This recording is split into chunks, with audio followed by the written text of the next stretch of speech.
Definitely. Let's do this. Okay, going live in 3, 2, 1. I Ooh, think we are live.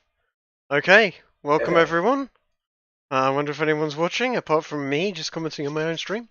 Uh, got to put something in chat, otherwise there we go. Oh god. Okay, going live.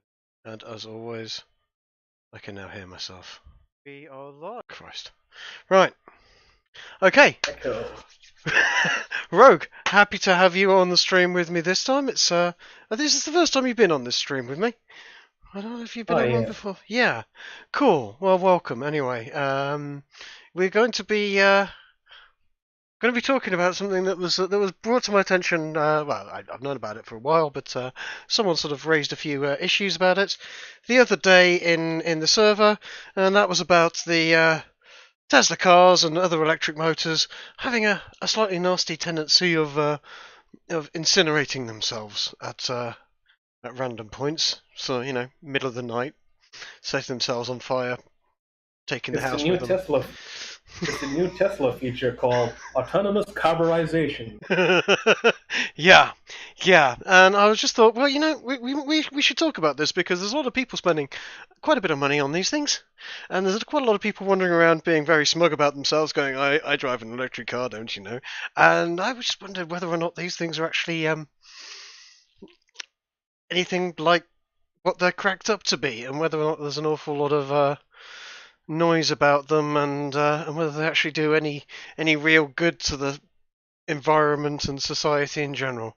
And you seem to know a little bit about these sorts of things, and generally have the occasional bit of smarts about it. So yeah, thought we Oh, could yeah. have a bit of a chat. So essentially, let's bring the screen over and.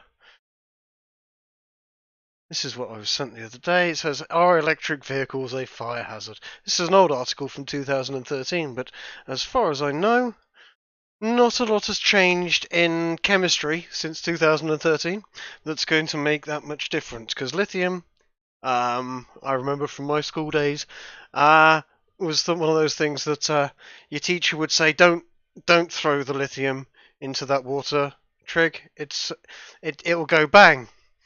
No, I said don't, as it goes bang, as I throw some in, along with sodium and potassium and all sorts of the other alkali metals.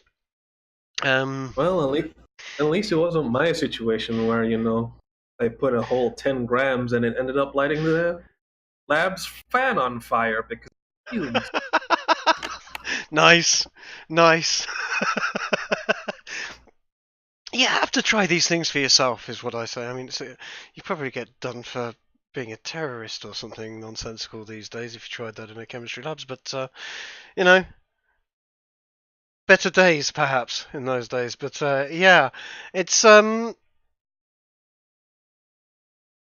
seems to be quite a bother because there have been quite a lot of these electric cars that don't come in cheap. They're usually a tad on the expensive side, as far as I know, and they they're sold well.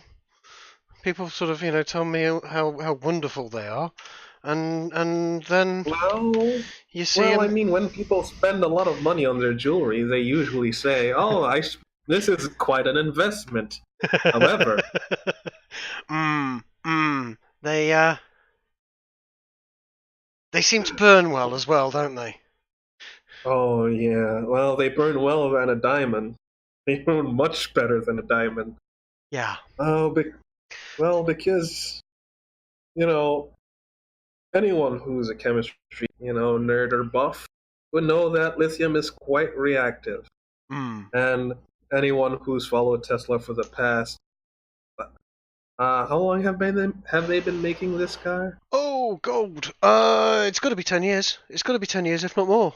Oh yeah, since the past decade, their production quality hasn't exactly gone up. No. A lot of people have bought Tesla cars and realized in a storm or during light rain that their trunk has turned into a swimming pool and the front one a jacuzzi. Fun. So it's one of those may require a few modifications yourself to make it safe. Drill a few holes, let it drain, and so on. Although you can't really do that with the Tesla because if you start drilling holes in the trunk and the front to actually let the water drain out, it's going to drain over the battery because the chassis is the battery. Am I right on these things? Oh yeah, So, yeah. The floor is a battery because it's produced like a skateboard. mm, So there's two wheels on the. There's two wheels depending on which model you get. There's two sets of motors, one at the front, one at the back, or just one at the back, and they just build everything on top of that. yeah, So even if it starts to drain, it starts to leak in the cabin, which seems to be a common issue on a lot of Tesla owner forums. If you start drilling holes for it to drain in the cabin, you may explode your car. yeah, because you don't want to be pouring water over the lithium batteries. And because it's essentially what's going off there is basically it's like a thermite reaction, isn't it? The lithium is essentially oxidizing itself rather rapidly. Oh yeah, and it's even worse because you don't even need water. If you puncture a battery, it's Mm. just going to explode, mainly because of the oxygen in the air, and it gets in along with the water vapor and everything else.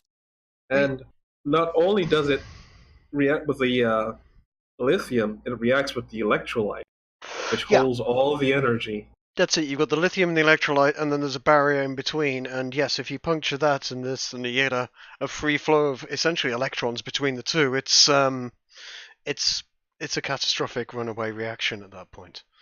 And Oh yeah, it's like driving around in a Galaxy Note 8. yeah, literally, actually, very much like it. Although the batteries, I think because I had a look at the insides of the Tesla batteries, the battery packs, and they are essentially just rows and rows and rows of AAA format or AA format batteries.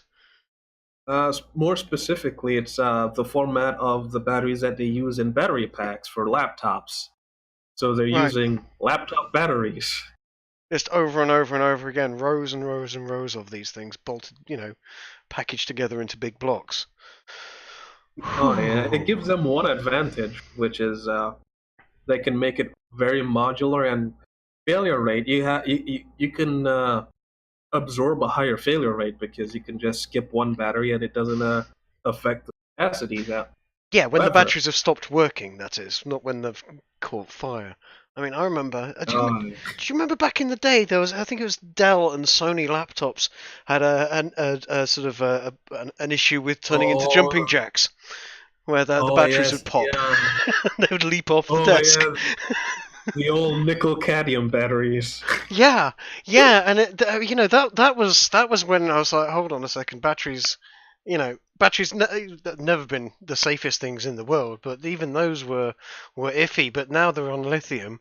Instead of it popping and jumping off a desk, they'll pop and incinerate themselves on the carpet. Don't hear too much about that these days with laptops, though. I've got to say. Uh, Probably not laptops, but you hear about them a lot with Samsung phones. Don't say that. I like my Samsung phone, although I dropped it the other day and it now looks like it's been shot. Um, Well, just don't get it angry because then it'll just, explode on you. lovely, lovely. Yeah, it's that makes me feel so much better. Um, so yeah, I actually pulled up a video of Tesla because I was hearing it's where was it? Was it? Is it this? This is the one, yeah. Tesla car caught on fire whilst being investigated for a fire that it had had previously. It Oh, literally, as I understand it, it literally sort of the fire brigade had been called in. They had left it for a while, thought it was going to, thought it had become stable, and here we go. Yeah, Tesla that was already being investigated as a potential cause of a fire in a garage 2 months ago has caught fire again and completely burnt down after being transported to a new location. Well, this is in February this year. Tesla owner and yeah. resident of Fox Chapel, suburb of Pittsburgh, woke up to his garage in flames, which has got to be that's a hell of a wake up. Seeing your garage on fire. I mean, a lithium fire is what, a couple of thousand degrees Celsius. Yeah, We're talking melting steel type of temperature fire, and the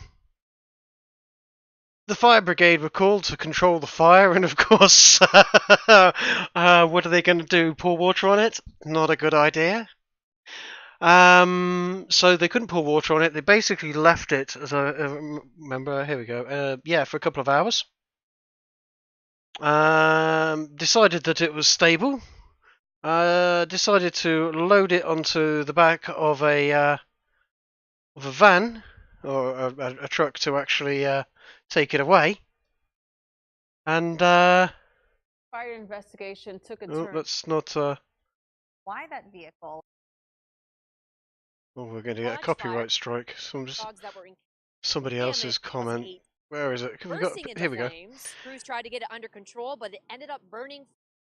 Yeah, basically they loaded onto the back of a wagon to take it away, and it caught fire again, and basically took out itself, incinerated all evidence of what may have caused it in the first place, and nearly took out the tow truck in the process. So even after you've left it for a couple of hours and it seems to have stopped, they're unstable. You give it a bit of a shake, and lo and behold, it goes off again. Not what I would want for my, how much are these things? 250 grand or something? Not the best investment you could make. I think some of them are a bit. I think it's more around 90 grand or 90, so. 90. Okay. Well, I can still. That's in US dollars. I think the base model is around 60. I can find Six. safer ways of transporting myself around for 60,000. That's just my take. I don't know. You don't usually find petrol-driven cars doing this, and I That's the funny thing because you and I argue a lot. Not even hydrogen-powered cars catch fire this often. yeah. Even if you look at hydrogen blimps, Tesla cars have a worse track record Yes. than hydrogen-powered Zeppelins, which is abysmal. Yeah. No, when you think about it. We were talking about this the other night, and I'm a big fan of the old hydrocarbon fuel cell idea. I know you quite like the hydrogen fuel cell idea. What were we talking about? We were talking about nylon pressure tanks holding the hydrogen and actually being relatively safe for it. Yes. I've got to admit, I still don't like the idea of having a high pressure hydrogen tank in a car. I think you're way safer having just a very simple no spill system with petrol in it, or alcohol or any other hydrocarbon that you could make by fermenting plants or whatever type of system you want. It doesn't have to be oil from the oil giants. There's various ones we can use these days. Oh yes, and we were also talking about absorbing carbon from the atmosphere, and this is another thing as well. A lot of people buy these Teslas who are, environmentally inclined, don't have the context of the situation. We really should not be worrying that much about global warming. Global warming is the least of our problems when it comes to carbon emissions. We should be more worried about the acidification of the ocean, because that's where our entire ecosystem started from, for one. Yeah, I mean, something that's very rarely mentioned actually is the acidification of the ocean, because no one really talks about this. You brought it up a couple of times.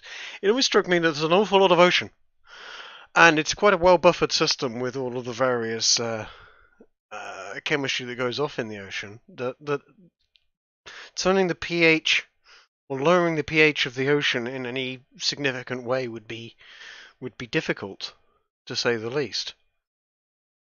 It would, but if we do produce more carbon than has ever really been created before, or let's say it goes back to let's say I don't remember the eras of the Earth, which is sad to say. But let's go to before we even had microalgae and chlorophyll picked the color green. Uh, It's a nice if you colour. go back, oh well, there was red algae that was more prevalent. There was pink and orange and blue. Green just won out in the end Yeah. because it could pass through the water. But uh, if you go back, way back to when the oceans were definitely acidic, nothing, nothing unless it was the most hardened of microorganisms could live in that environment. If they do say we're going back to those levels of carbon dioxide percentage, which uh, I kind of did the math on, if we kept the same amount of emissions that we are doing now, and it would take, I think, 100 or so years for it to move 1% of 1%, which, That's not a huge amount, but nonetheless, it's uh, enough to cause a shift in a small ecosystem. oh yeah, it's enough to cause huge shift in small ecosystems. And the issue with the oceans is pH pH values changing, or just the temperature changing, kind of like raising chickens. If you're if you have a chicken coop and it goes up 1 degree Celsius, all the chickens overheat and well, they start dying off one by one. But so it's 10 times worse in the ocean because that's how you get coral reefs dying off and so on and so forth. Yeah. But with acidification going up, which you don't really need one pH level or even a tenth, just 100th, you kill an entire coral reef. And this is never really brought up, mainly because they're only concerned about uh, sea levels rising and destroying their property investments on the coast. They don't really care about the environment that much.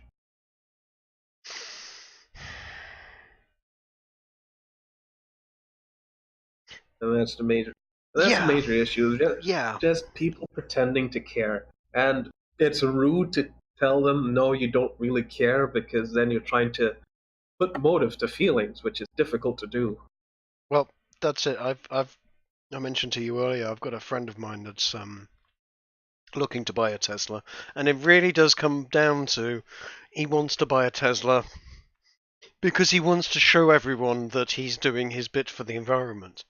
He doesn't know the science behind it. He doesn't even care that when you point out to him, look, in actual fact, what you've got there is probably a coal-fired vehicle, because the way you're going to charge it up in the UK is going to be from a coal-fired power station, most likely, or a nuclear-fired power station, because of the area you live in. Because it's not going to be. It's not going to be solar panels, not in the UK. Maybe for a couple of months a year, maybe he can get a bit of a charge out of it. But by and large, we've got too much cloud cover for you charge it all week to get a couple of hours driving out of it.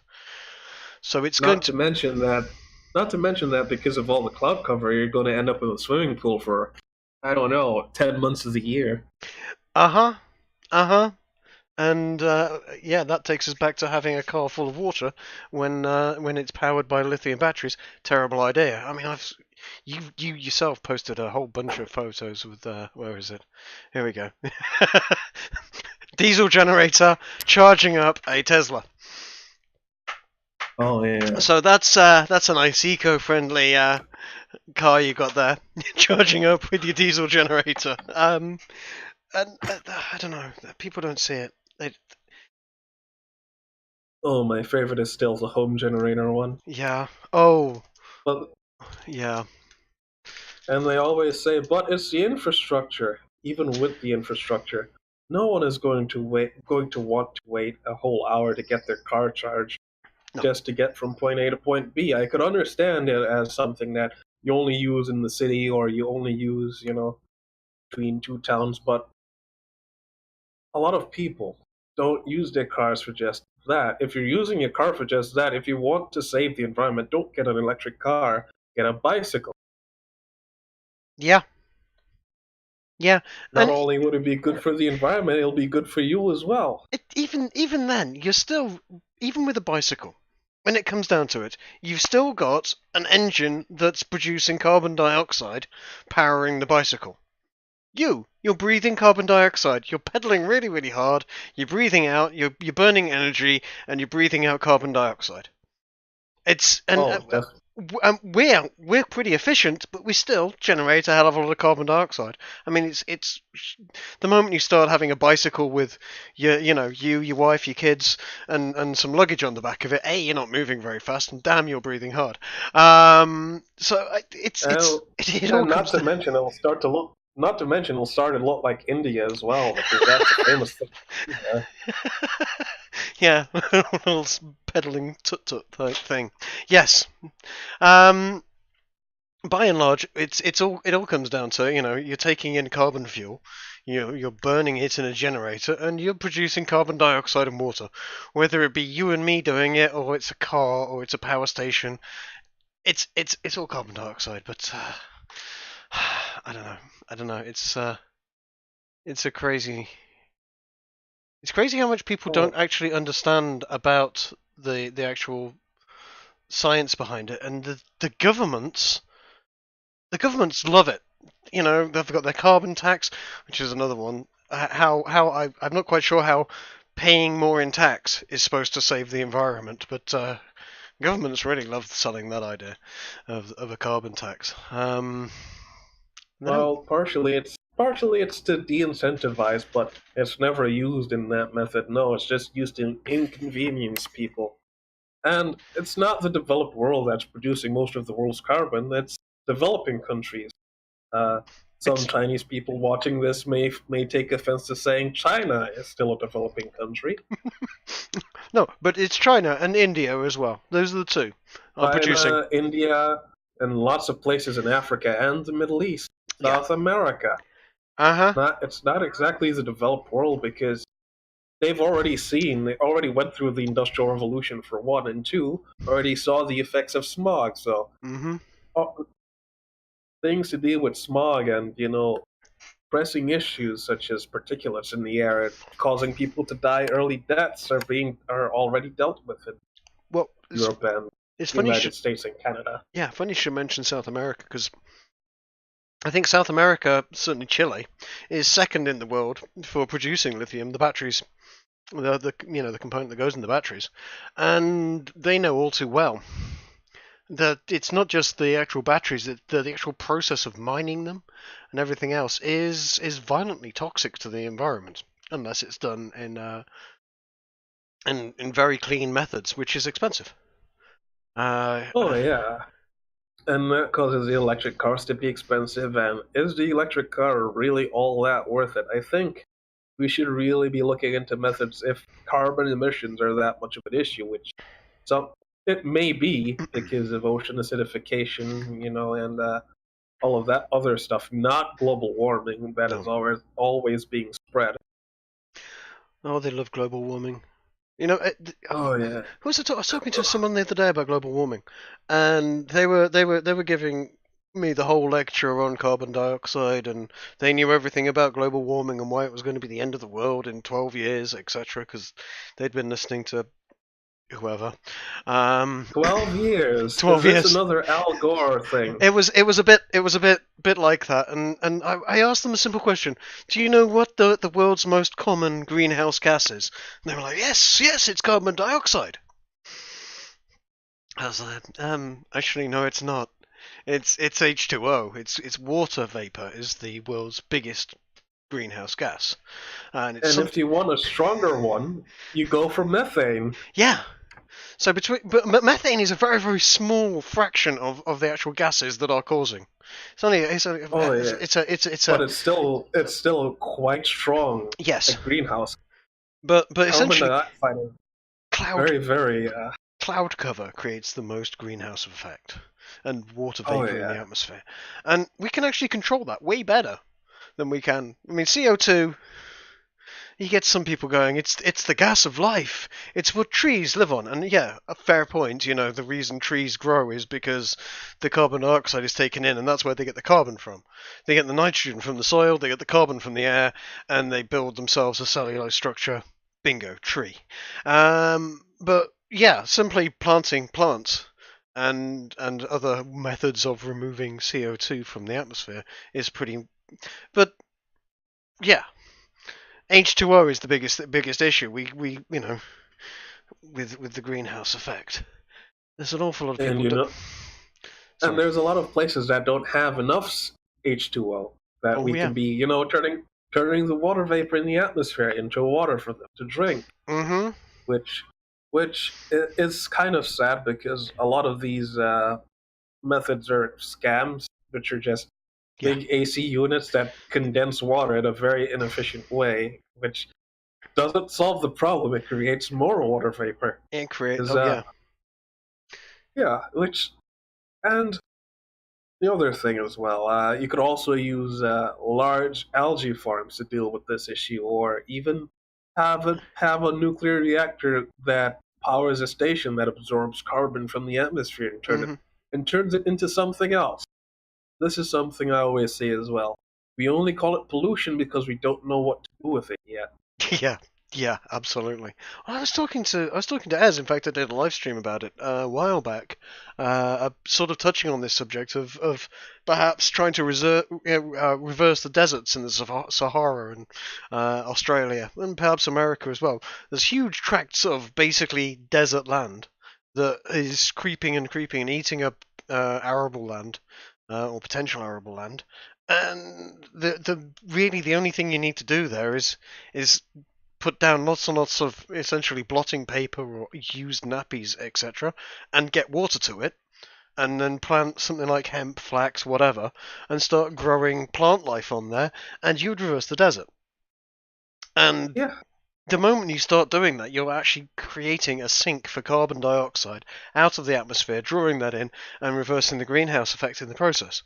And those deserts are huge. You could turn them into new lungs for the earth, but where are you going to and get the well, money for that? it's not just uh, reversing the greenhouse effect on the basis of it's absorbing carbon. They also keep water vapor at a more ground level basis because of the waters. Hang in there. I think we have a well, Ez. I was just talking about him. And lo and behold, he's in the green room. I'm gonna invite him in to join us on this. I hope he's been keeping up with this. Ez, Ez, welcome. Can you hear us? Hello, dude. Are you there?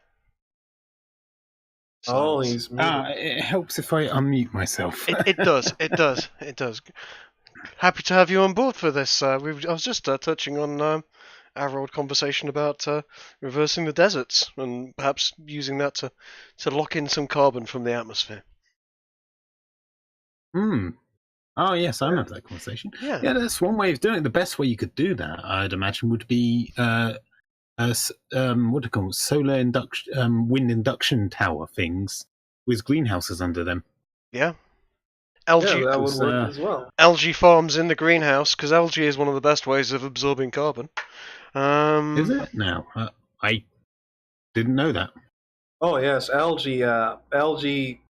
Let's say you have a 1 foot diameter and 6 foot high cylinder of algae. It absorbs more carbon. It absorbs more carbon than a tree does in a year. All right. I Yeah. thought the best way of or the best quote unquote natural way of trapping carbon was the water cycle over the oceans, where it pulls it down, and then crustaceans and such turn it into shells. Ah, well, that's one issue that I was touching on earlier. It causes acidification if it's not dealt with. If there isn't enough organisms to deal with the carbon in a proper amount of time, and that causes mass ecological damage. Hmm. And Well, this is yeah, never. that's already happening. Oh yeah, and it's never really brought up properly either. Well, I don't know. I mean, it depends. Do you like eating squid? Oh, it's not just about the squid. It's more about the microculture on closer to the bottom of the ocean that Hmm. causes. Yeah, because most of our ecology starts from not only from the microorganisms in the dirt, which get water from the oceans, because they'll die if acid rain starts being fed to them, but the microculture in the oceans, which They produce a lot of the oxygen in the ocean, which gives the fish something that they can breathe off of, and all of that. But those things dying will just destroy everything else on the planet, and all we'll have is just the most resilient of microorganisms around. This is never really brought up, but I don't think that we have as much carbon being produced to create something on that level of devastation. Probably something along the lines of a decent amount of them, well, ecologies being destroyed, but not all of them. No, that's fair. I mean, I haven't seen much studies one way or the other, so yeah, more study definitely needs to be done. Oh yes, and I've been reading a lot about the whole carbon to temperature situation, and it seems that the temperature rise is not due to the carbon emissions or even the amount of greenhouse gases in the atmosphere, but mainly due to solar flares. The solar flares cause an after effect, which is, what do you know? More carbon in the atmosphere in parts per million, and this has been observed over time. And we tend to use these large graphs, and this is why I have an issue with the way we have our number system, which starts from the largest number first, because we don't seem to comprehend how large these gaps are. Sometimes it's decades, sometimes it's 2 decades, sometimes it's 100 years after the fact that the temperature has risen, and then 100 years after CO2 raises in parts per million. So I think there really needs to be more research on it, and we should really deal with the dogma of the science has been settled. Indeed. That's destroying the discussion on this entire thing. It's a very complicated system, that is true. And it is often simplified to a scale of Mars to Venus, with Earth somewhere in the middle. And we're not one step away of having a Venus runaway greenhouse effect going on. No, Venus is a hell of a lot closer to the sun for a start. It's not as simple as, well, Venus has got a lot of CO2, therefore we'll do the same. Well, even then, that's just because it's closer to the sun. Mercury's closer to the sun than the Earth, but the dark side of Mercury is colder than Earth. Yeah, and I think Venus is also warmer than Mercury. But the issue with Venus, I mean, is it's not even carbon dioxide that's causing most of the issues. There's a bunch of caustic gases, which are quite acidic, giving you this very, very thick atmosphere that if you fall into the atmosphere of Venus, you don't really need a parachute. And the boosters that the Russians used on the Venus rover that they tried to do, that only lasted an hour because the atmosphere ate rover. They didn't need as strong boosters because the atmosphere had a cushioning effect on the probe. Is that so? It makes sense. And you certainly wouldn't want to use parachutes in Venus because you'd be buffeted all over the place. But no, that's interesting. You're going to get me started on Venus. The way you deal with Venus is large spheres. Oh yeah, and you just float in the spheres, and you live in the sky over Venus. Yeah. Well, you feel yourself at the atmosphere of Venus. Yeah. Oh, you're talking about blimp cities, yeah? No, not blimp cities. It's basically you build a geodesic sphere, like the Epcot Center, but bigger, a lot bigger, and you can build a space station inside that. Fill the sphere with an atmosphere that's giving it a positive pressure, and then you literally tow it over in a spaceship and just drop it into the atmosphere of Venus, and it floats in the atmosphere until it gets eaten away. You can make it out of something that doesn't get eaten away. I think we can. Yes, you're completely right. From the science is completely correct in what you said. We could actually have floating cities in the skies of Venus. It would be like Star Wars, but real. I'd say it'd be more like Dune, but yeah. Well, yeah. But it's. I think it's easier to colonize Venus than it is Mars. I think Mars. Yes, very much easier. We're constantly throwing stuff into Mars, and we've got to land it on the surface, and we've got an atmosphere that's very thin to try and stop the stuff from just going squish when it hits the ground. And in Venus, we can just literally sort of just throw things like throwing, plastic balls into a bath. It would just float. Here's the thing. The difference between Venus and Mars is Mars doesn't have enough of what you need, and Venus has too much of what you need. Yeah. So what you do is transfer them. Well, that's something that I've had discussions with others about. That over a long period of time, you do have a natural supply demand there that would facilitate trade. Yeah, absolutely. It's essentially one bad party and one party that's just got way too much atmosphere. The other one's got no atmosphere. You can shift the atmosphere over to the other, perhaps. I think that would be a hell of an engineering task, to be honest. Oh, you think that's a hell of an engineering task? The more important thing is Venus's rate of spin. Yeah. You'd need to spin it up quite a bit. Would you? I mean, we're talking about stuff floating in the atmosphere. I mean, day-night cycles and all that. Yeah, I suppose. I mean, you could have it like put a big propeller on it, I suppose, and just drive it around the pole. Even have it either that, or just have shutters on the actual sphere itself, and create your own day-night cycle. Yeah, that could do it as well. Because people inside it would get a bit sort of, oh my god, it's always day. Well, you'd be surprised the effect that can have on people. Oh, I know. You only have to look at the suicide rates in when you start getting into sort of Sweden and Norway and Finland and so on. The very, very long days and so on, and very long nights in the winter can seriously mess with your head. I'm hearing you there, but you seem to have gotten a little bit. We kind of have deviated a bit. Deviated from electric cars. It's all right. I can talk this side of I'm stuff all perfectly night. happy to talk about the economics of the solar system 100 years from now, but I feel that's probably a different live stream. It might be. Oh, whatever. But yeah, we're deviating from the old Tesla motors incinerating themselves. Oh yes, isn't this version 2 of the Samsung grenade? It's essentially the Samsung grenade. Yeah, we're talking Tesla motors, and I think I was reading about it. It's per 1 billion miles driven by electric cars, 4 of them incinerate themselves. So that's essentially one car, 1.25 billion. One car in 250 million miles driven. Now that may seem like an awful lot, but it's not.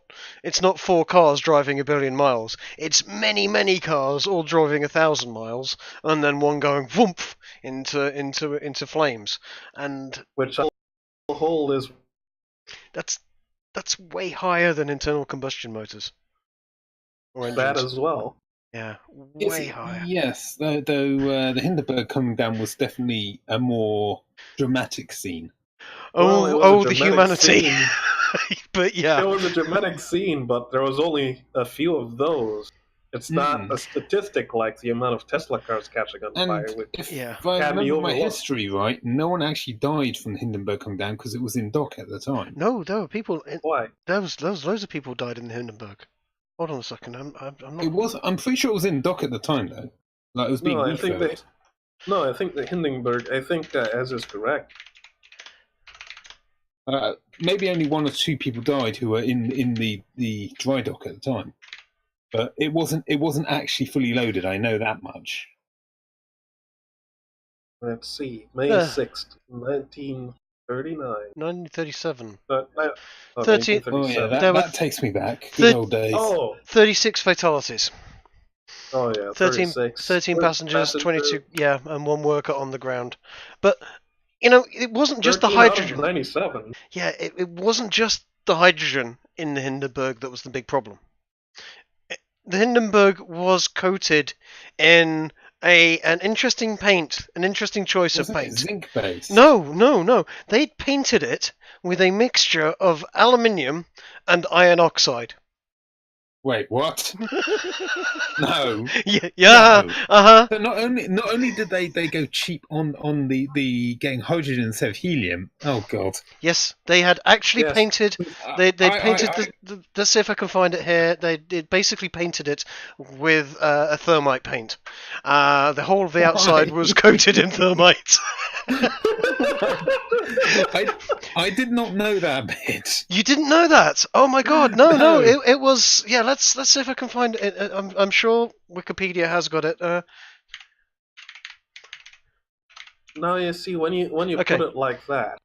When Okay. you put it like that, that makes high pressurized Kevlar and nylon and fiberglass made high pressure tanks filled with hydrogen much safer, since they're not covered in termite either. Yeah, here we go. Coatings on the fabric contain both iron oxide and aluminium impregnated cellulose acetate. So yeah, Whoa, yeah. So it was hydrogen. It was a like hydrogen balloon. Yeah. Hydrogen balloon painted in thermite. That's an interesting. It wouldn't be my choice of paint. Let's put it that way for the Hindenburg. And yeah, 36 dead. The thing is, the electric cars so far, there haven't been very many deaths by them, as far as I know. They all seem to be sort of sat in someone's garage, and then incinerating themselves. Well, let's think about this. What does a car spend most of its time doing? Not being sat in a garage Yeah. or sat Just stationary. statistically. It's more likely that that's. But I think once we suddenly have one, bombing down an autobahn or a motorway at 60, 70 miles an hour, and then turning into a comet, quite literally.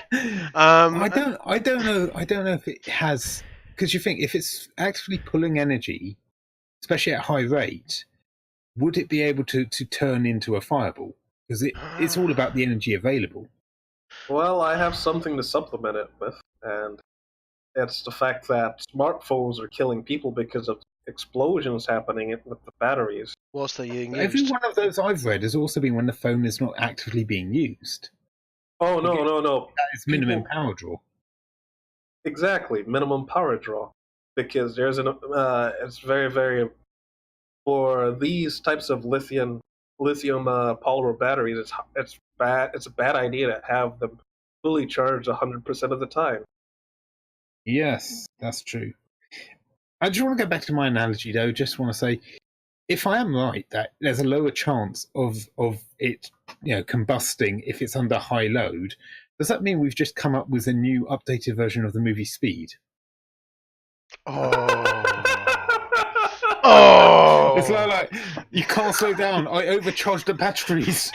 If you slow down, the car will explode. And I'm sure there's got to be some electric powered buses by now. Possibly. Yes, there are. Yes, there are. There are. In fact, I know that. I think it's mentioning Chile again. I think Chile has some electric powered buses. Yeah, that would be an unfortunate stop, wouldn't it? Pulls over to let some passengers on. All of the underside of the bus starts to incinerate everyone on board. Damn.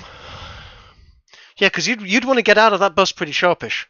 Yeah. Oh dear, yes. Quite likely. Yeah, that would be unpleasant to be in. It's anyway. I think we've bagged on Tesla quite a bit. It's still as far as it goes, it's still promising technology, and lithium batteries, they're here to stay. They're not going to go anywhere, and the technology, by and large, I mean, I'm sitting in a room and I've got so many lithium batteries in various forms around me, and I've never had a problem with them.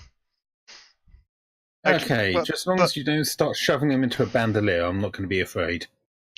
Well, hold on. I think we haven't really touched much on it being jewelry. But yes, that's it. Yes, go on. That's because that you're absolutely right. This takes me back to what I was saying with my friend. Is that he's essentially he wants to buy one because he wants a pretty thing. It's not It's not going to save the world if everyone jumps into a Tesla. In fact, what would happen is you'd end up with the power. I mean, just the Well, power requirements. You'd need to build power stations all over the place. It's like having another house in terms of power energy requirement. or you do the opposite. Everyone has a generator in their house to produce their own power. Well, They just get a shipment Exercise of bike in gasoline. the house, picked up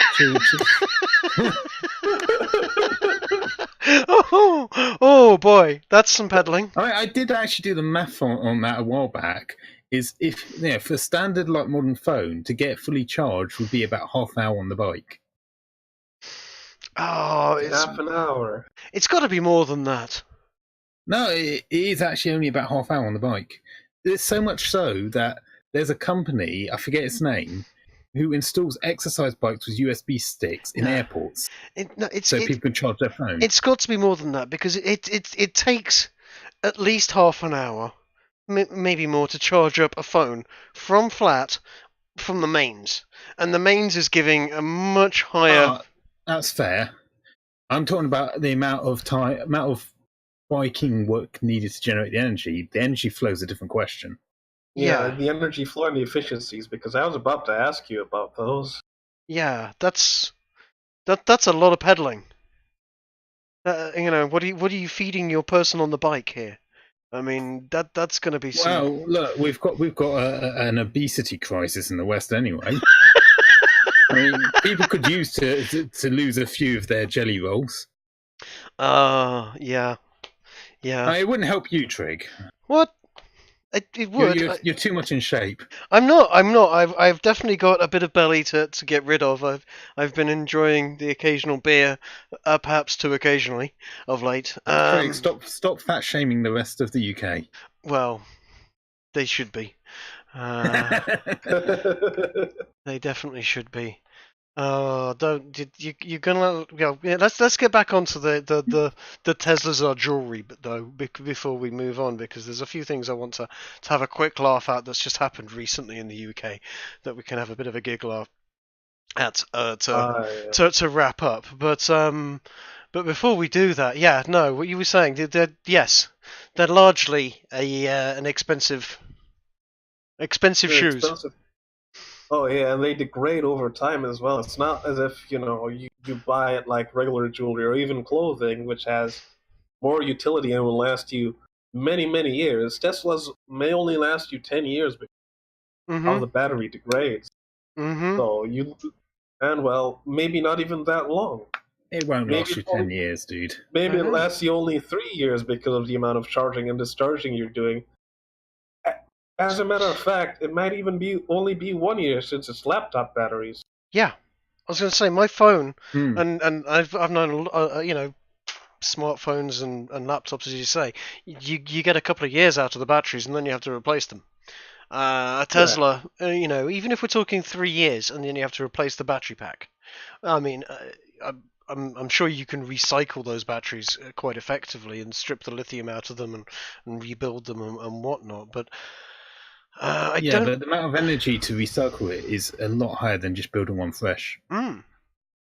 Yep. Which is why most lithium batteries end up in the tip. But you should not be doing that. You should. Oh yeah, I completely agree with you. But Joe Average is just throwing them in the bin. Oh no! Not only do you get, you move pollution from the air into the ground, the dirt, where you get all of your food from. Not only that, but the dumps or even the garbage truck catches on fire. Yeah, I was going to say you get a lithium fire going in a landfill, and it wouldn't be a fire, dude. It'll be a proper explosion. Well, no, because of all the methane and everything else. That combusts. Yeah. So only by combustible material that produces methane gas by tons per year. So yeah. Damn. You could, well, it makes me think, these batteries, sort of the disposal battery hair bins. That's a gold mine, If you start setting up bins, going put your lithium batteries in here for proper disposal, and then you just ship them over to China and have a couple of Chinese people stripping them down and taking the lithium out of them in a dry environment, we hope. Otherwise, you're going to need... Why can't... What? Excuse me. Uh-huh. Why can't you be pro-UK industry? Why do we have to ship them to China, dude? Because workforce pay rates, essentially. This is why the West is falling apart. I'll build a People robot. like you shipping things to China. We could build a robot to do it for cheaper than people. Have you heard? Jeremy Corbyn wants to pay minimum wage of £10 an hour to literally anybody that's got a job. The minimum wage, £10 an hour. At that sort of a price, you can build robots to do it cheaper. Well, he wants to do minimum wage for no matter your level. No matter your level, the minimum wage of a wage earner in the UK under the Labour government, should it happen, he wants to set it at £10 an hour. Which will... But wait, hang on. Just make sure I understand this. £10 an hour is also the maximum? No, that's minimum wage. That's minimum wage. That's okay. No, this is Corbyn we're talking about. It wouldn't surprise me if he did that. No. He wants minimum wage to be at £10 an hour, which basically means your McDonald's workers are going to get at least twice as much pay as they're already on per hour, which means that McDonald's are going to get clobbered for their wages, which means that, well, you're already getting automated tellers. You're going to end up with robots making the burgers for you, and there's going to be nobody working in there. You're going to end up with the pound just plummeting in value, and you're going to end up with massive unemployment under his genius scheme of £10 an hour minimum wage. Not forgetting the fact he wants to really hike up income tax. Yes. Oh, why is it? Why do they keep hiking up income taxes? If you have a balanced VAT and income tax, you keep all the money that's leaving the country in the first place for one, because the businesses are willing to pay the taxes since it's so low. They don't have to pay transfer fees. You could achieve the same thing he wants by just cutting tax. People would have more real money, and businesses would be able to employ more people. You'd actually have a much more thriving economy by cutting taxes than raising the fucking tax and minimum wage up. But Corbyn's a communist. It's not the Marxist plan, no. No, what he's I don't know if he intends to or not. I don't know enough about how his brain works, but what he wants to do will have the outcome of just killing the middle class. We will just have a top class who will put their money in non-taxable areas, and you have a poor class that lives off handouts. Yeah. Well, yeah. I mean, you will have business owners, and then you'll have people that want to work but can't because there's no money for employees, because you've got Boston Dynamics have got robots that can do warehousing. You've got various other companies that are producing burgers that are made fresh from a vending machine, which is what every McDonald's is going to be. Hold on, I have the perfect thing for this. Go on. The Japanese already had this since the 80s. It's just a regular vending machine that gives you fresh hot burgers, fresh hot soup, fresh hot anything, really. Yeah. Yes, well, this is Japan, so emphasis on the anything. Well, yeah, you can get vending machines with panties in them, for God's sakes, and I'm not talking about fresh ones either. Oh God! No! But no, you get fresh hot food, fresh hot coffee, fresh hot anything. They really don't have much people doing those jobs unless the restaurant has a certain ambiance to it, such as KFC, which for some reason in Japan is seen as a fancy thing. Really? So it's like Taco Bell in Demolition Man. Well, no, it's basically. It is. It's because the Americans eat it. They say, "The Americans probably like fancy stuff, so it's exotic." You know, kind of like sushi restaurants in the West. Well, yeah. I mean, I'll tell you the one restaurants you do get in Japan that will not be robots, and that is fugu. You ain't gonna get it. Yeah. You ain't gonna get pufferfish prepared by robots. No, I can see a robot was like a laser cutter. Oh, yeah, but I don't think it can differentiate. I don't think... I don't think you can contextualize as well. Yeah, you would have so many people dying of toxic shock. Dude, all you're doing right now is being the guys who, like 10 years ago, said you'll never go robot to play Go. Just give it 10 years. Have you seen? no. Have you seen the amount of actual tasty fish you can get out of a pufferfish? I mean, Simpsons did it very, very well. It's like this whole fish, and it's all deadly poison apart from this little tiny bit, and even that bit's got poison in. Yeah. It's got to be no. That needs a specialist chef, and they still kill people with that stuff. I never actually tried it. I want to try it one of these days. Oh, it numbs your mouth. It has no taste because you can't taste anything because of the poison. Really? It's very strange. Yes. So basically, you could have the same experience by eating regular sushi and visiting a dentist briefly beforehand. Yes. Practically yes. That seems like a safer option to me. I'm not advocating for dentists. I hate those guys. Damn, they're scary. Oh. Right, I'm just downstairs making a coffee because some boomers can make a drink and be on a live stream at the same time. They don't have to disappear for half an hour. Sargon and his But tea. then they get so proud of their accomplishment, they have to tell the whole world.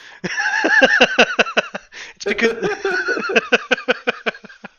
Yeah. I know how to make boiling water. Worship me.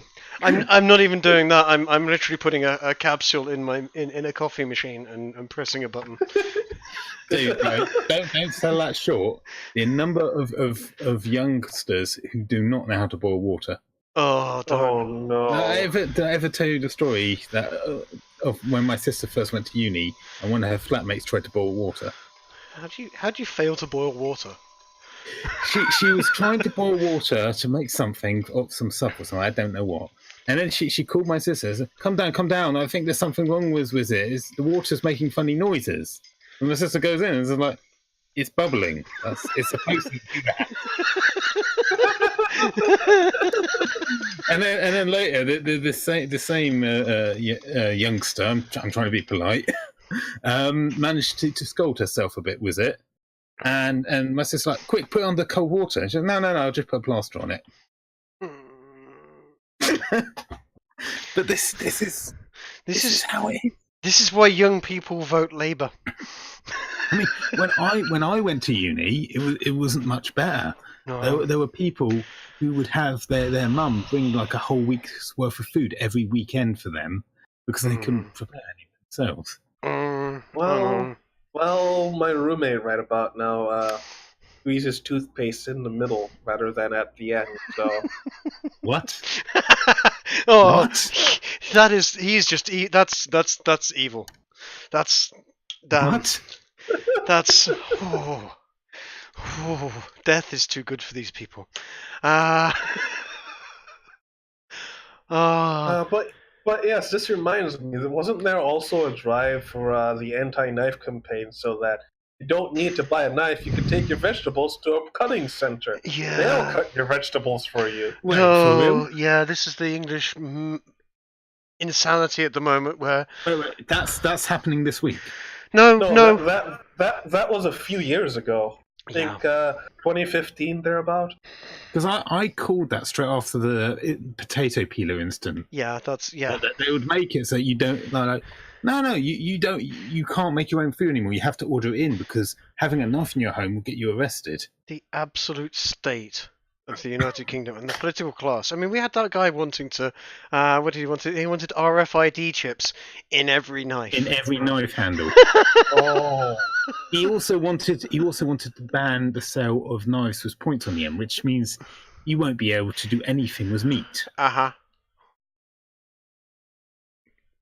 Then again, these guys are probably soy guzzling vegans. Oh, okay, right. There's my segue. Thank you. Brilliant. I saw something that was so good earlier today on Twitter that we're going to have to segue off this onto something.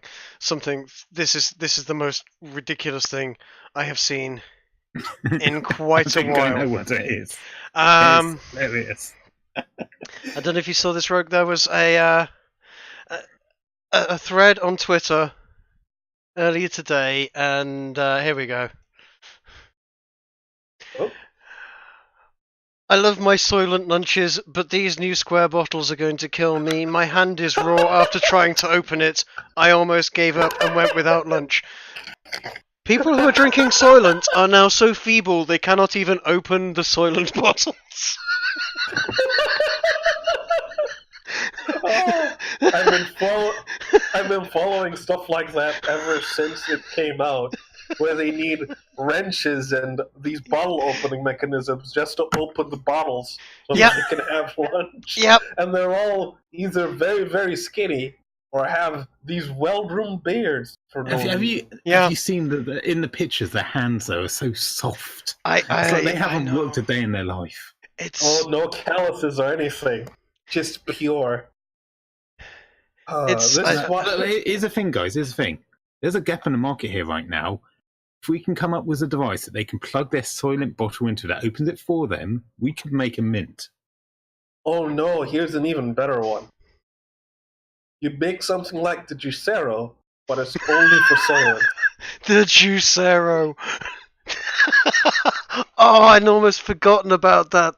The really expensive bag squeezer. Yes. What? Oh, did you not hear about this? As this was brilliant. No. It was a startup in California for selling people freshly squeezed juice, kept in a cooled environment, and it was only a couple of $100 for this thing, and I was like, oh great, you put your fruit in there and it squeezes it. No, you buy a bag of fruit juice and then you put it into this machine and the machine will squeeze the fruit juice out of the bag for you. Don't forget you need to sign up for your Juicero account, and all the bags have DRM on them so that you don't squeeze the wrong bag. Yes. What? Yes, that's correct. You're making this up. No, I'm No? not. No. I am honest to God. I am not making this up. Juicero, it was a thing. I think they've. I don't know if they're still. Are they still a thing? No, they went bankrupt. Thank they God. also have like a DLC for this where it was a device that squeezed fruit into bags. No, So they didn't you even then go. had the bags to squeeze them out of. No, they didn't even go that far, and the commercial for it was absolutely hilarious because the woman in the commercial did not know how to use a blender or a strainer, and that was the selling point of it. How? What functioning adult human doesn't know? One word for you, no, dude. just- One word for you. Californians. It's like all the early 2000s infomercials on TV brought to life. I mean, it's like you see these. You watch old RoboCop, not the recent one, but the really old one, and you know, and those. It's the future is more ridiculous than they could have possibly imagined. No, I think Demolition Man is the closest we've got to a movie predicting the future. I watched that the other day. It is. I rewatched it again the other day with a friend, and it is so damned close to where we are now. It's untrue. I was literally horrified. The only thing we're missing is the seashell thing. Oh yeah, I was just about to say we're just missing the three seashells. They even have the bloody VR. But we're already there. We're already getting there in England now. We are already there. You know, Danny Baker the other day made a horrible Danny Baker, the comedian. Yeah. No, don't know if you know who Danny Baker is, Rogue. He's an old British comedian. He's been around since the early mid-90s, if not before.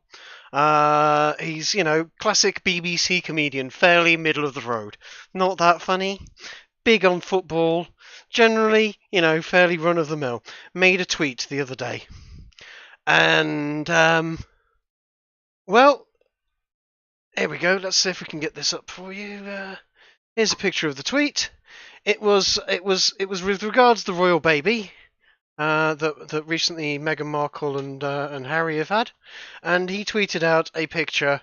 Now, I can understand why people thought it was a little off. It's two very very sort of it's a posh couple from I think it's the 1950s with a chimpanzee in human clothes, and he titled it "Royal Baby Leaves the Hospital," and Twitter went bananas after this because obviously Meghan Bananas, Markle. how apt. But Meghan Markle is a mixed race person, and obviously Danny Baker is clearly a closet racist because he made a picture of a chimpanzee. Now, I'm just waiting for the stream to catch up so I can see this picture. it's kind of a cute picture actually. It's a little chimpanzee wearing a bowler hat and a coat. It's fairly harmless. yeah. But they freaked out. They fired him. They fired him from the BBC pretty much on the spot. There he is, poor chap. Oh, really? Oh yeah, Oh, yeah. there's Fired Danny Yeah, Baker on the it even spot. has a little cane. I know. I'm sorry, It's kind of isn't cute. that the PG Tips monkey? Chimpanzee, It looks along those lines, but not only has it got to that point, but I believe that they are now. Oh no, that's something else. There we go. Not only has he been fired, but I believe the police are investigating him. Police are investigating Danny Baker's racist royal baby tweet. So we're now having. What are the royals saying about this? I don't know what the royals have said about it. This is from Sky News' post, but yeah, the police are looking into it now. So yes, basically the old thought crime. You've said something that we think is racist, therefore you're in the serious shit, mate, is happening. And I said this at the time when this happened. I was like, bloody hell, the police will be after him next. And yeah, the police are to investigate Danny Baker. Racist, horrifyingly racist. Clearly, he was signalling his intent to all of the alt-right, or he's just a silly old boomer that didn't even realise what he was doing. And I mean, nobody in their right minds would set themselves up for this nonsense. He's lost his job. He's being slurred all over the social media. This has got to be a nightmare for the poor lad. I mean, he's an old BBC comedian. He's about as run-of-the-mill and harmless as it can get. Look at him standing there in his fez. And it used to be that you'd call energetic little children monkeys, Yeah. no matter what race. Yeah. Or I don't get it. I think it's more telling of the people who see a chimpanzee and think it's tied to a certain race that they're the racists. Well, there's an argument for that. Everyone's saying racism everywhere, but it's worrying on that front. It's very, very concerning, to be honest. What next? I can't call people orangutan lest they think I'm calling someone an old Asian guy? Well, here's the thing. I mean, Harry's a bit of a ginger. To be honest, he should have used an orangutan anyway, because then he'd have been clearly having a dig at him being ginger, or the baby potentially being ginger. That would have been even worse. Now I'm going to get shot at dawn for that statement, no doubt. I don't know. Are you allowed to mock people for being ginger these days? As long as they're not Irish, I think.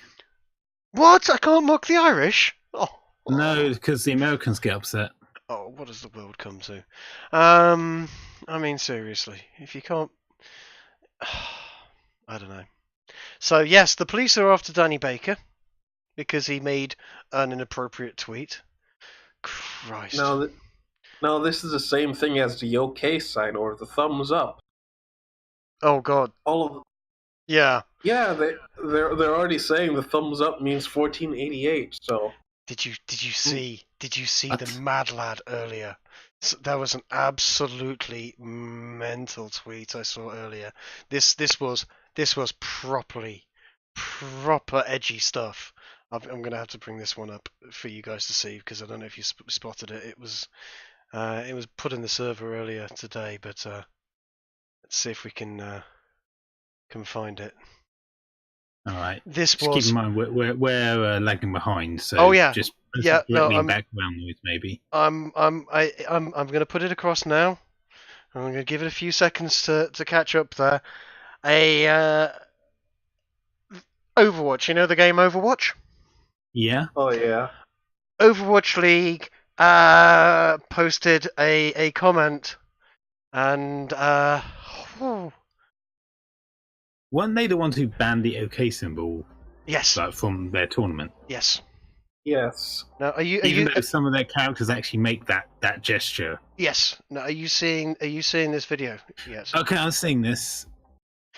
Do you That see? photo looks familiar. Yes, that's a photograph of Fred and Rose West.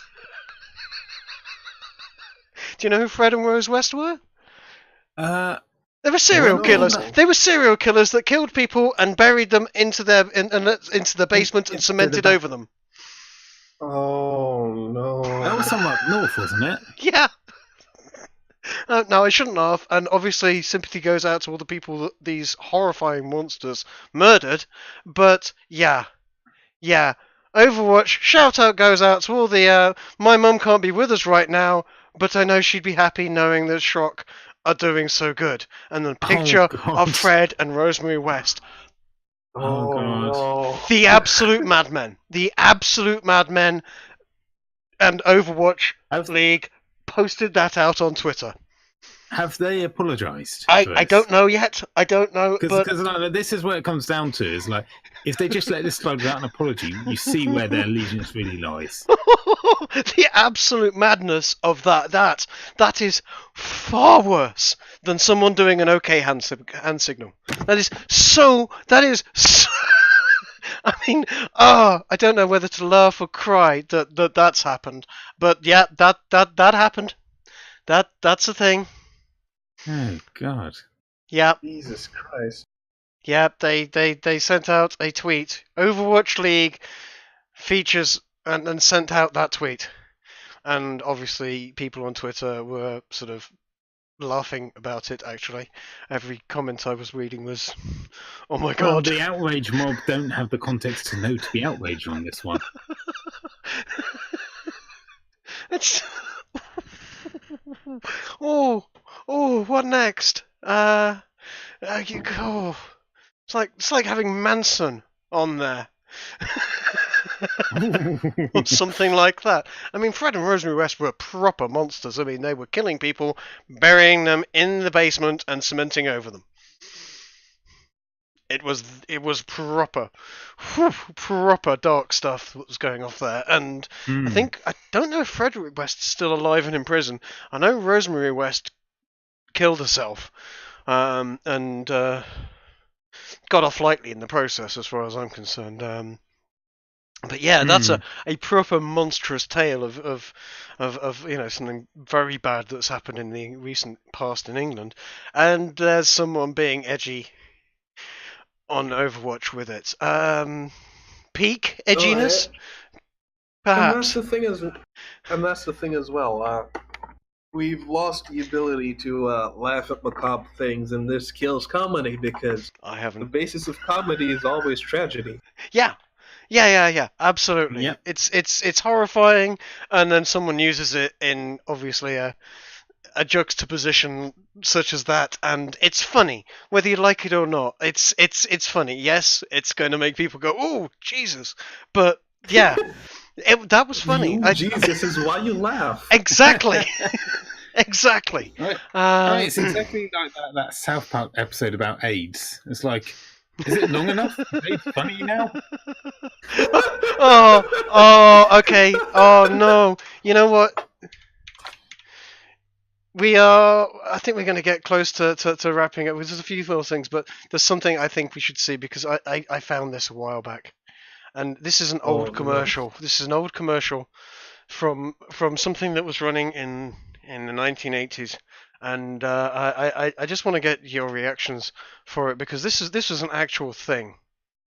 Hold on, where is it? Which one is it? Is this one? Okay.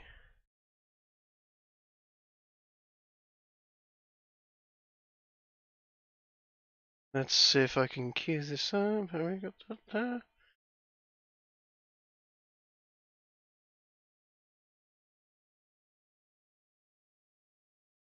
Oh, sorry, give me a second. I've got to. All right, take your time. While you do that, I'll just drop a fun fact. Did you know that the past week we use 0 coal for our power? What, in the UK? Yeah. Oh, How? damn. Well, we're not completely coal independent yet, but they decided to do it as an experiment. And we were able to go without any coal usage for a whole week. The aim is that by, I think, the 2025 to not have any coal in our system, and by 2030 to have completely decommissioned all coal plants or repurposed them to gas. So everything is going to be using. Okay. Okay, so we're not talking about so it's still a hydrocarbon system that's producing exactly the same byproducts, but it's not coal. Okay, Well, no, not exactly the same. I mean, gas power and oil power are a lot cleaner. Yeah. And a lot more efficient. Yes. I guess. Yeah. I mean, you could put it this way: the first coal power plant was right in the smack middle of London. At least in England. I don't know about America. Might have been there before us. I don't know.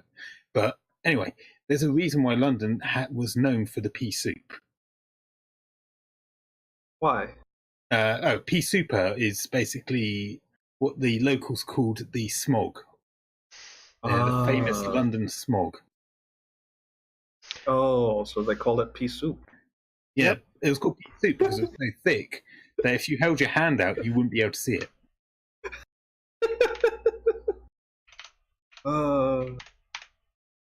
Okay. Yes, us Brits had a weird sense of humour back then. We still do. Oh no, it's still there, even though we they're still trying to do, kill it. but it's heavily sanitised these days by the powers that be. Okay. Now I know we're going to have a bit of a delay here because you guys are going to have to watch it off the stream because I haven't got a sharing window up to share it. But are you seeing the black screen that's come up here? Nah, I'm about 30 seconds behind you. Okay, so I'm going to get this running, and I'm going to try and keep a straight face, and I'm going to Tell let you what, you watch dude. this. Drop it into text, and we can just click on it and watch it with you. Wait, hold on. I have a fix here. Oh, it's coming up now. Oh, it just came up. Okay. I've tried bad diets, powders, pills, still my weight's been up and down like a yo-yo, until the AIDS plan taught me how to take off weight and help keep it off. AIDS may taste like a candy, but AIDS contains one of the most effective appetite suppressants you can buy, and there's no stimulant in AIDS that could make you nervous. With AIDS, I ate less, so the weight came off. To help keep it off when I sometimes want things loaded with calories, AIDS helps put me in control. Let the AIDS plan teach you how to take off weight and help keep it off. Try peanut butter AIDS.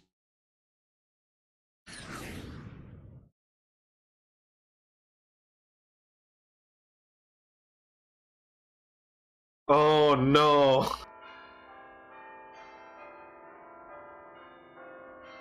Oh no.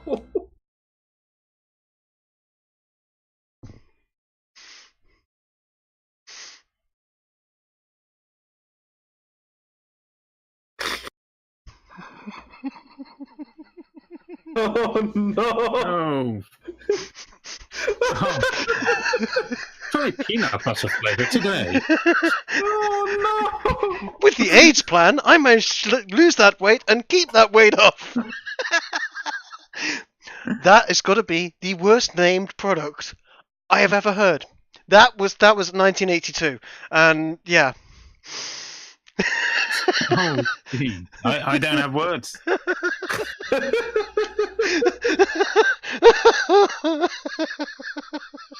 Oh man. Whew.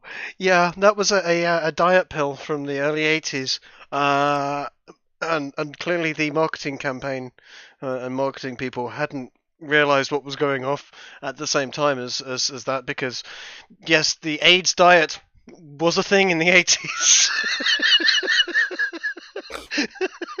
To make it worse, back in the 80s, people thought you caught AIDS by touching someone. And back in the 80s, people thought you caught AIDS because you'd taken those bleeding tablets.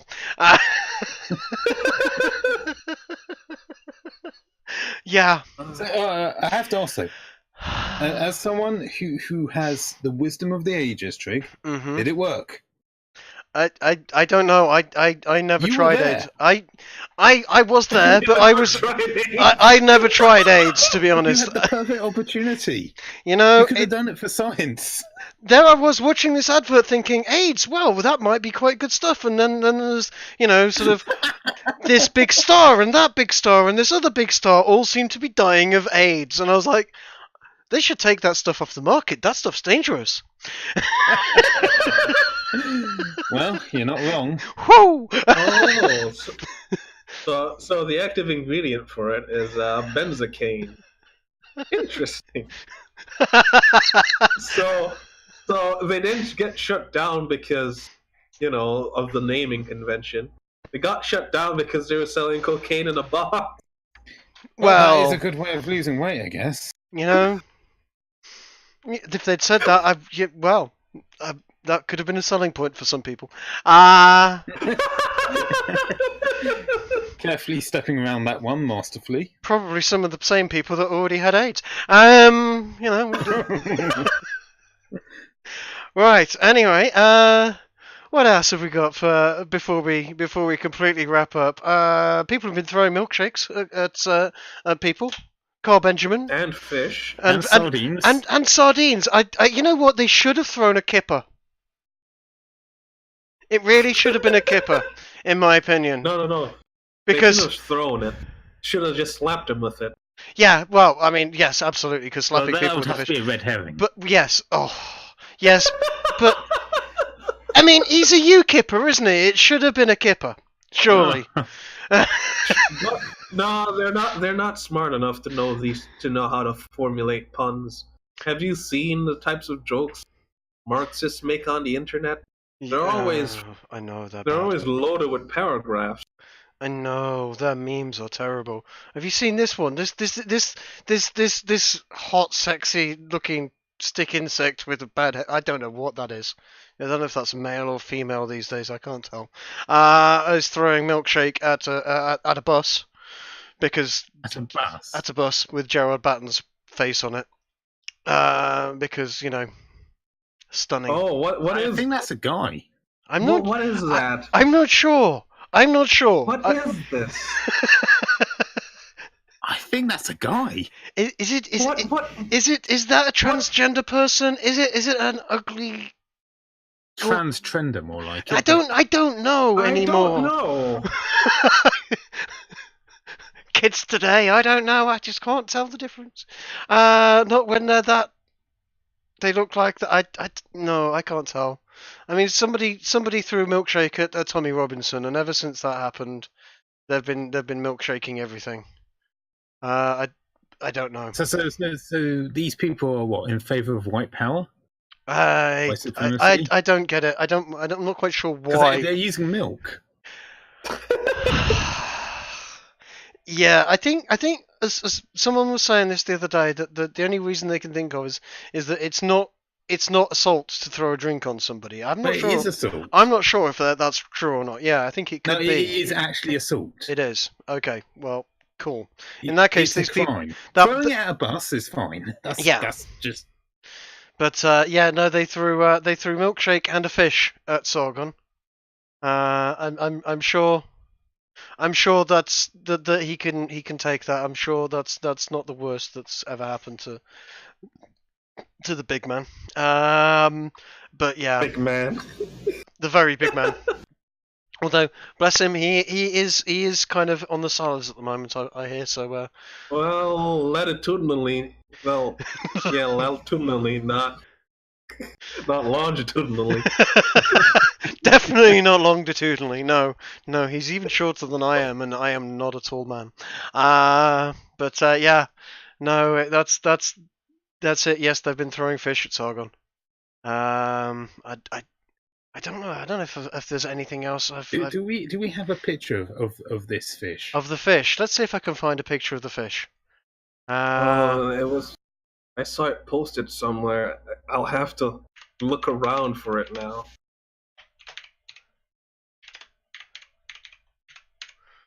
I think someone might have posted it earlier today in the server, maybe.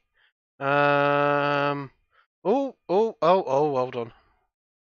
I'm not going on there. That's on 4chan. I'm not going onto 4chan. Oh, No. yeah, it was posted and as edited it. I Oh! admit to nothing. Oh, yes, you're right. Oh, that's not a bad picture. I like that. Okay, let's see if we can.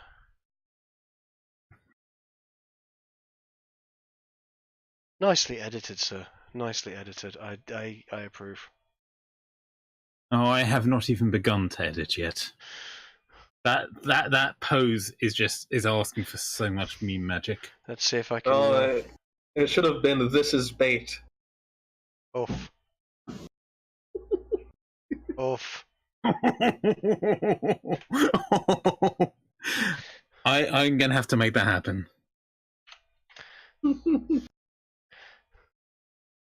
But the thing is, Jeremy Corbyn pressed assault charges against the guy that egged him. He did, yes. Meanwhile, everyone else is just caring about their day because no injuries were given. Does Corbyn have such a weak ego? We don't know.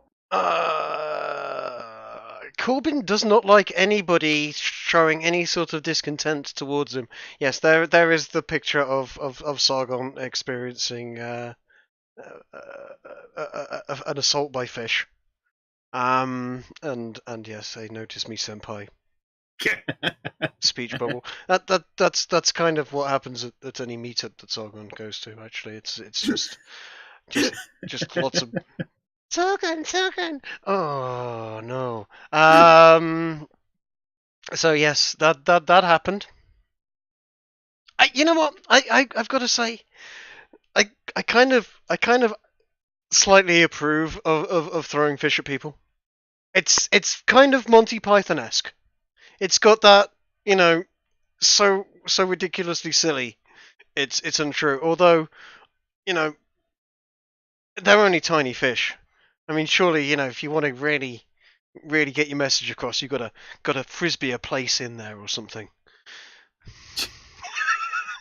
Because they're a nice flat fish. I'm sure you could get a good frisbee sort of spin on one, and over the face. But I still say it should have been a kipper.